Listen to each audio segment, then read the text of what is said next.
কিরে বোরকা স্বামী, তুই আসস কোথায়?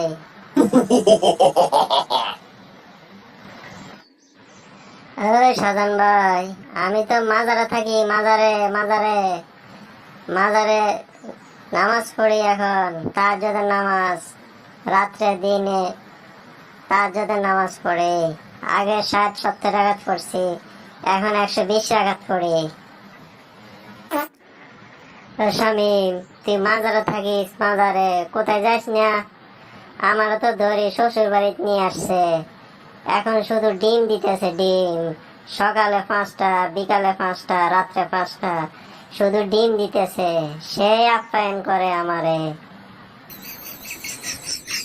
ঠিক আছে সাজান ভাই, তুমি ডিম খাও। ডিম কিভাবে দিতেছে বলবা, সিদ্ধ করে দিতে। সিদ্ধ করে, সিদ্ধ ডিম খাইলে শক্তি হবো। সিদ্ধ ডিম দিতে বলবা।